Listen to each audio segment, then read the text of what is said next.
Today we're going to have fun because we have the director of fun all the way from Seattle. Welcome again to another episode of the 1% in Recovery podcast, where we encourage you to laugh every day, work hard. Work hard in recovery, work hard in your relationships, work hard in your business, career, school. Just work. And to love unconditionally. Put much more love out there in the world and watch much more love return to you. Like we say, recovery is beautiful. Your EQ is your IQ, and you cannot outthink an emotional issue.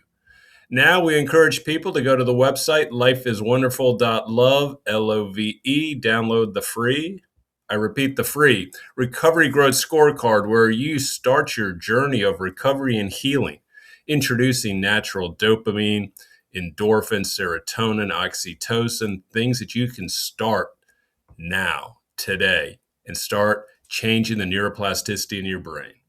So now help me welcome all the way from the Pacific Northwest, Aysse.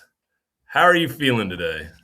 Oh, Hugo, thanks for having me. I am feeling great.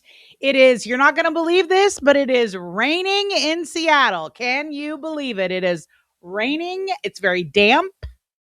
And I haven't seen the sun in days. Is that why people end up being sleepless in Seattle? Probably because they need to dry out a little The bit. rain keeps keeping them awake. Mm-hmm. Hey, let's start in. Tell the audience something you love. Something that I love. Well, I love lots of things, but recently Hugo, I'm obsessed with bedazzling things like artwork, like putting rhinestones on things, like ordinary everyday objects. I don't know if it's just because I like the smell of glue or I just like shiny things, but that has been a hobby that I've been doing for the last few months, and I kind of can't stop. I definitely have a bedazzling problem because I'm finding rhinestones all over the house, including on my dog. Mm-hmm. All right. Well, hopefully you don't have an addiction to sniffing glue, because I hear that's a bad one. I mean, it does smell good to me. I don't know what else to say about that. It can get that intoxicating fumes, right? You talk about dopamine hits. I'm just saying. Yeah, the thing is, we just had the Houston rodeo. It's always at the end of February, beginning of March, 19 days. People do wear rhinestones, but, the true Texas cowboy, is going to have some dirt, is going to have his cowboy hat brimmed up. But, you can always come here to the rodeo with your rhinestone gear. It's on your jeans, on your hat, wherever you want to put your rhinestones, on a jacket. But it's something. Let's jump into the questions. Okay. You consider yourself director of fun. You've promoted that just in life, social media. Tell people, and now let's actually throw this out. Aysse got 20 years here with no alcohol. That is something that's an accomplishment. So throughout all these 20 years in recovery, you have realized fun is necessary. And you say as director of fun, how necessary is fun? Have fun in recovery? Well, it's the lifeline. I mean, what did we get sober for if not to have a good time? Like, I love having a good time. I just love having a good time, not blacked out, right? I love having a good time and waking up and knowing where I am and maybe who I'm next to. So I got bestowed the title of director of fun during the pandemic. I was working at the NBC TV station in Seattle.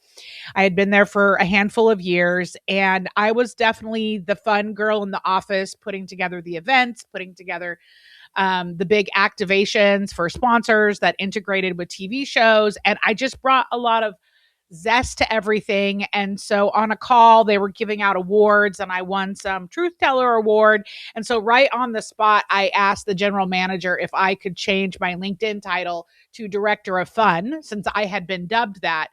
And I Hmm. kind of put him on the spot because he couldn't really say no in front of the entire company. And so with that, I earned myself the title, changed my LinkedIn, and people all, like, I will tell you, give yourself an interesting title on your LinkedIn and in your email signature, and people will respond. It starts a conversation every single I time. I agree. Like if I go to a conference, I don't put like I'm a podcaster or I'm a salesman or I'm president. I put creator of Life is Wonderful. I And like yeah, that. like you said, Yeah. Life is Wonderful is the company, but it's part of the social media, it's part of the courses, it's part of the podcast. But it does, like you say, people are go, well, what is number one? Oh, you're a creator, because that makes it interesting. And then two is Life is Wonderful. What is that? And like you're saying, director of fun, like you say, everybody wants to have a good time. And I've seen people assume they have to have alcohol or drugs or gambling to have a good time, and realizing, no, you can actually have more fun when you're totally in tune with your whole body. So And, much more fun. And yes, at first, if you go to a social gathering and you're newly sober or trying out being sober, will you feel awkward? Yes. Yes, you mhm, will, but it will pass. It will pass in correct. about 10 to 15 minutes. Just grab yourself a seltzer water, figure out some jokes. And if you don't have any, then just start asking other people to talk about themselves, because that's what people Right. want to do. They want to Right. talk about themselves. It's really not that hard. And then once you kind of get into your flow, all that nervousness, it'll just pass. Right. And I think part of this whole thing about fun is find the humor in all our past either mistakes, dumb decisions, whether we were buzzed or drunk, whether it involved money, sex, relationships, family. There's a lot of almost fun and humor when you take a step back and realize, yeah, I don't want to do that again, but I do see that there was a certain amount of levity to it.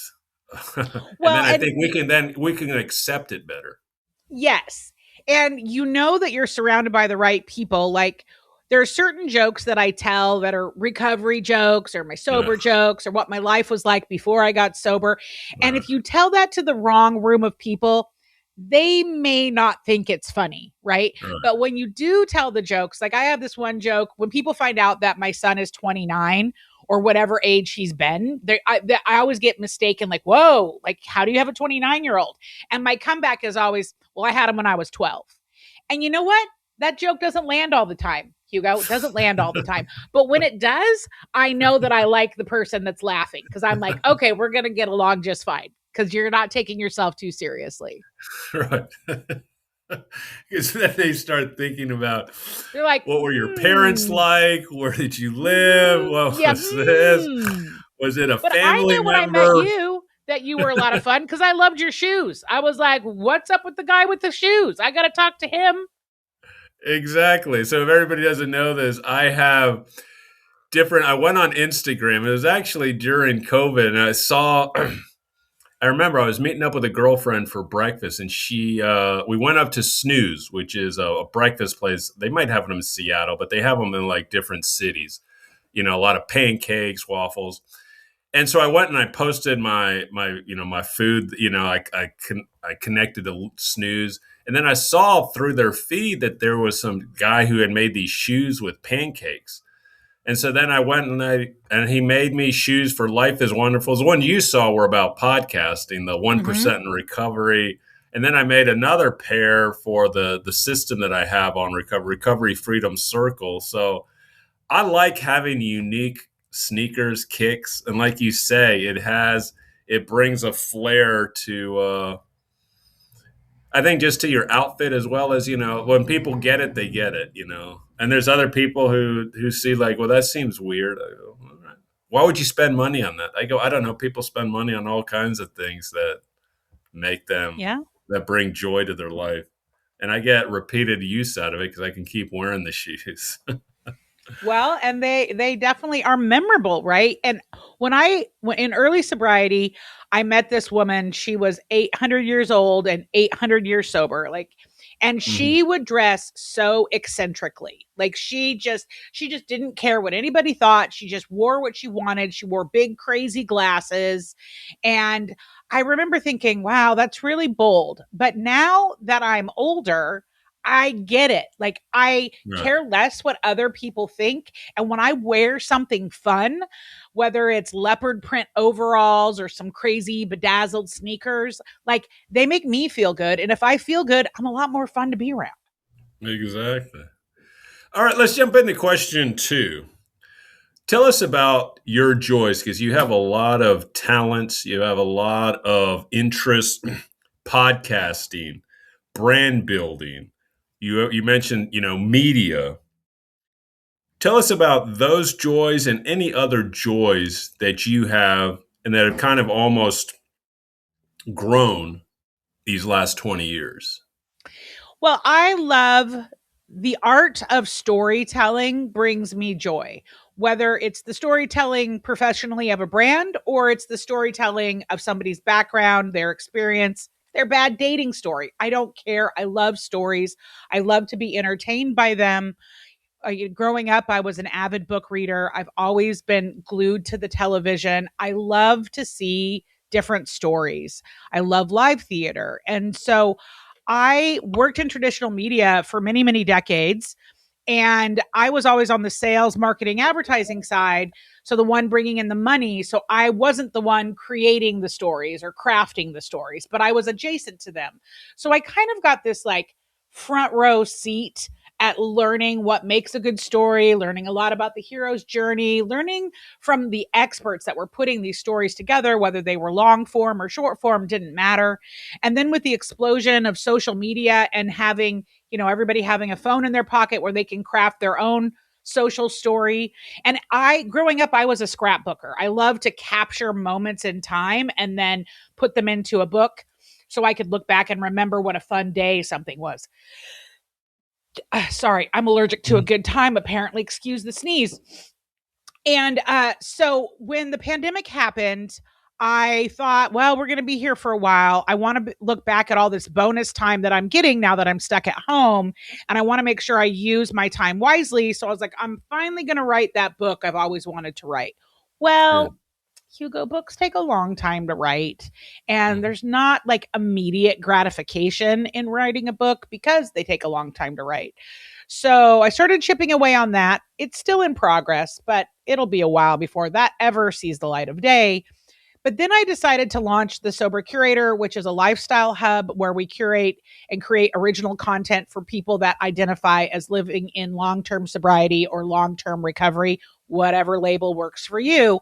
Because what I saw in the online space, now that there was tons of podcasts and books and social sober influencers, if you will, I don't love the word influencer, I like creator much more. Mhm. Um, I thought all of it was great, but a lot of it seemed very targeted at people that were sober curious or in early recovery. Awesome. If those things had been around back in 2006 when I was getting sober, I probably would have used them, but they weren't.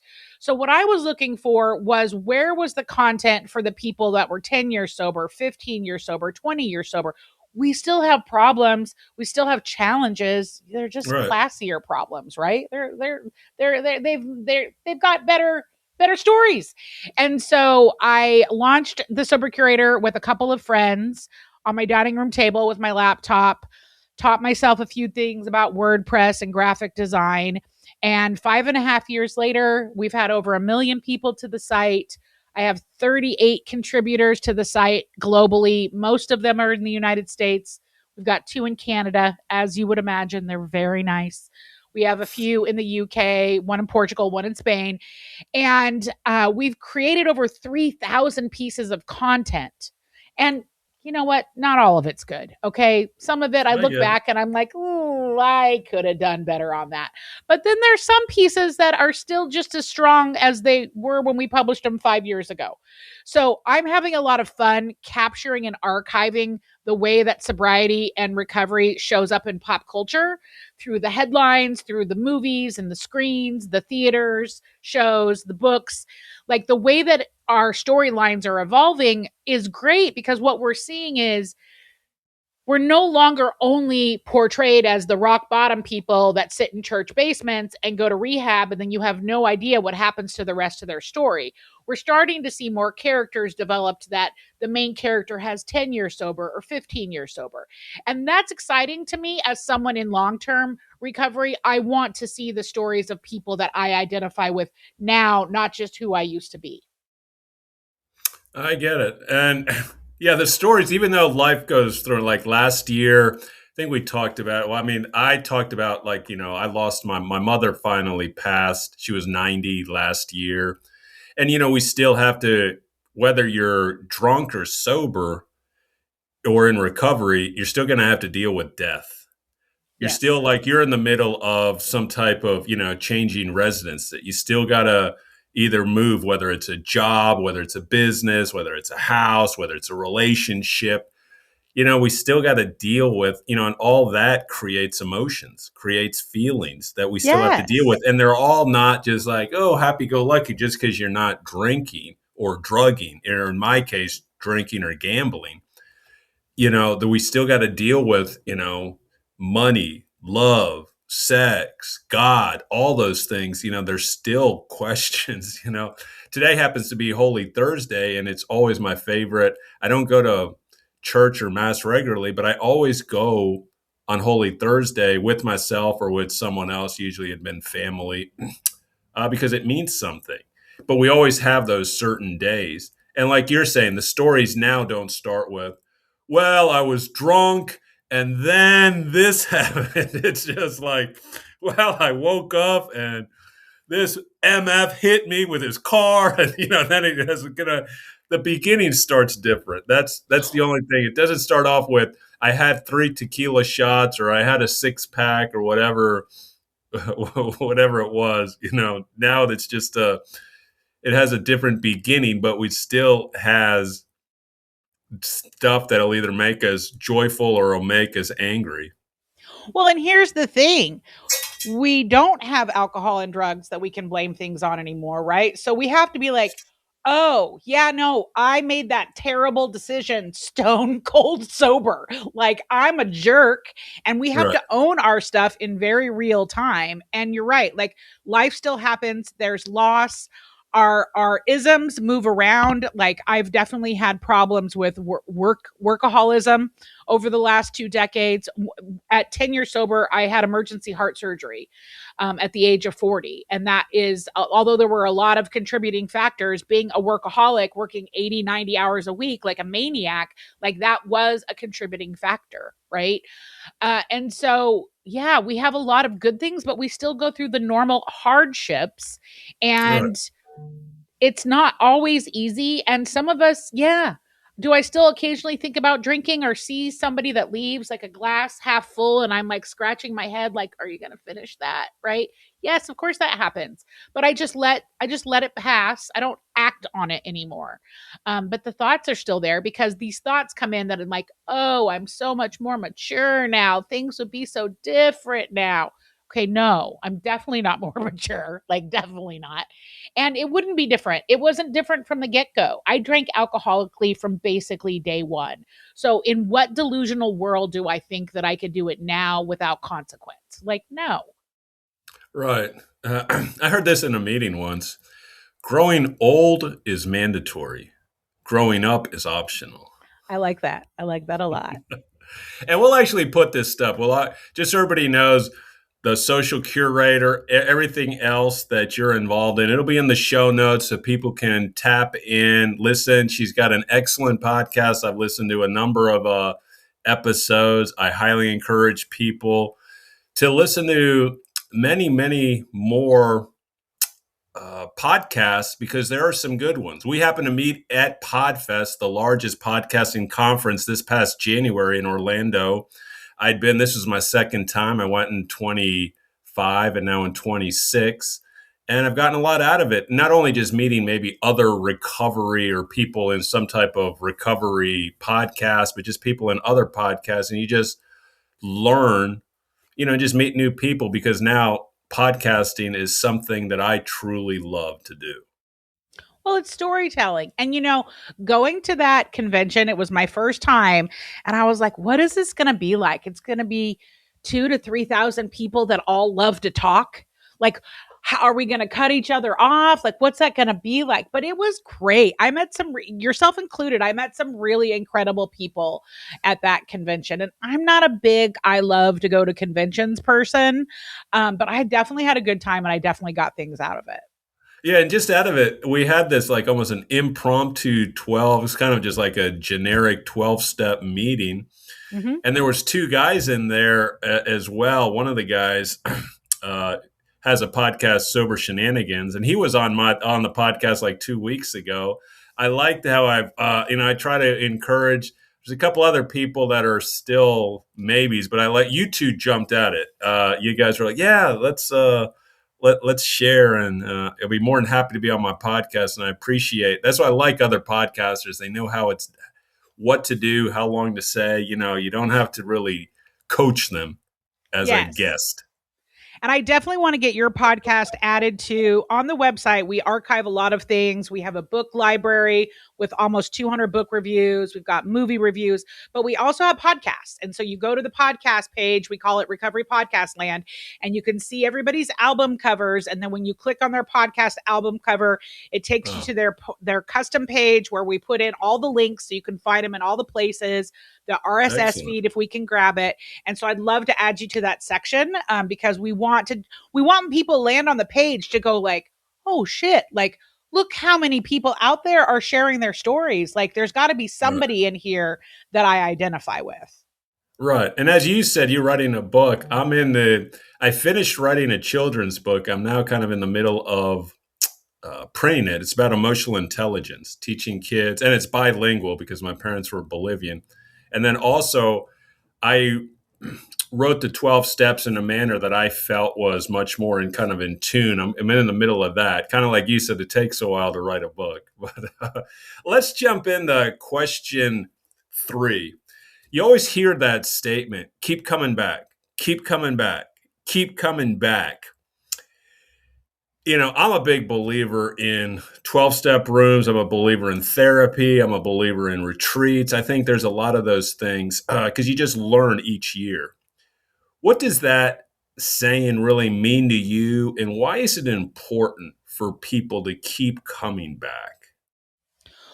Well, to me, keep coming back means the door is always open. You're always welcome, no matter how imperfectly you work your program, for lack of a better phrase. In 20 years, I've done a lot. I'm not going to say I've done it all, but I've had the home groups, I've had the service positions, I've gone through, I don't know, 8 or 9 sponsors. And with every new sponsor, I had a new experience with the steps, with the work, with myself. I've sponsored countless women. I've also gone through phases where I didn't go to meetings and I didn't really have a sponsor and I wasn't sponsoring and I didn't drink, right?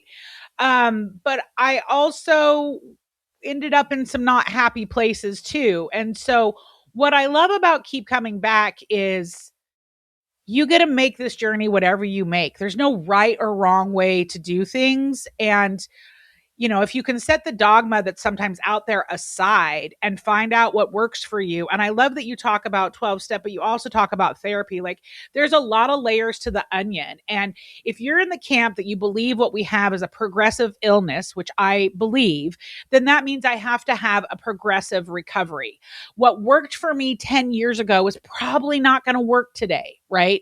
I'm going to need a little bit more on top of that. So whether it's life coaches or therapy or art therapy with my bedazzling. The number one thing that I find that keeps me coming back is when I find ways to be of service to others. And that doesn't always have to look like the traditional I sponsor people or I am the coffee maker, right? It can be those things, but I also do a lot of work with local nonprofits here in the Seattle area that are recovery based. I'm part of a committee. We do Recovery Day at the Mariners, and we take a section of almost 3,000 people that are all sober, and we all go to the ballpark and have this 3,000 person sober section at the ballpark. Mm. It's cool, right? It's No, that is. fun. That's pretty And amazing. so that's a way of being of service that it looks totally different. And so I think what people should take away from keep coming back is you get to come back to whatever you want, and the importance of having a group, a community of people that when you aren't there, it's important that somebody knows that you're not there, right? Because they can phone you up and be like, "Girl, I haven't seen you. I haven't seen you in a couple months. You all right? You good?" Because a Right. lot of times when we're not good, at least for me, I hunker down. Like, you don't see me, I don't Isolate. reach out, the phone gets really heavy, my social media feeds, they feel very quiet, like nothing's happening. It's usually because I'm depressed, right? I do deal with depression, I deal with PTSD. There are still things that I'm going to be dealing with for the rest of my life, and I'm not always firing on all cylinders. And so the fact that I can keep coming back and I don't have to do it perfectly is actually like, it's a lot of it's a relief. It's a relief that I can keep showing up as imperfectly as I am, and most people still kind of want to be around me. Most of them, not all of them. No, and I think you touched on a couple of key factors. Is depression is very real. And we're not just talking about the people that dealt with addictions. I mean, if you look at it, what almost like they say 280 million people suffer with some form of depression worldwide. I mean, there's a lot of layers to depression. Uh, and and I think it's okay. Number one, I think it's much more important to talk about it because it's a real feeling. And it's almost as like if someone's crying, I almost like equate it like, people get really uncomfortable if someone's crying right in front of them. What do I do? I think it's the same thing. If I just say, people ask how you feeling, I say, I feel depressed. They don't know what to say or do. It's almost like they just want you to say non-feeling words like I'm fine, I'm good. But that's not what you're feeling. But so I think, No. I applaud you for, for actually stating that. Well, I want to go back to director of fun for just a minute. Mhm. And it was a fun title to have, and when I was working at the TV station, I brought a lot of energy. You definitely knew when I was in the room, but I couldn't be on all the time. I'm not a vending machine. You can't just push a button and out comes Elise being fun. And so then when I wasn't, people have an expectation that the fun girl is always going to be fun. And usually the people that are a lot of fun, also the other side of that coin is pretty dark, right? That we see Mhm. that all the time. Robin Williams, I think, is a really good example of someone who was gregarious and outgoing, but also dealt with a lot of demons.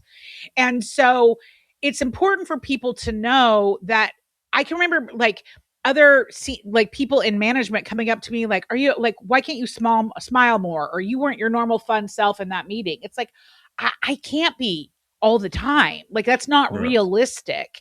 right. And there's this misconception for the fun people that they always have to be that. And so this is my shout out to those of you that are the fun person in the room. Like, this is your pass. You don't always have to be the fun person, and it's okay.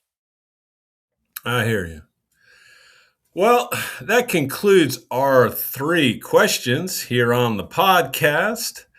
There's always to connect with either one of us. There's going to be always links and show notes and reach out. So I encourage everyone to just keep listening, keep learning, because like you say, to me, part of that keep coming back is it's just like whether it's some type of exercise. You want to stay in shape, you got to keep coming back. You want to get closer to God, higher power, you got to keep searching. And if you want to really understand recovery and get to like whatever they say, the fourth dimension, or the road to freedom, you want peace and contentment, well, you got to keep coming back. So with that, we are going to conclude this episode of the 1% in Recovery.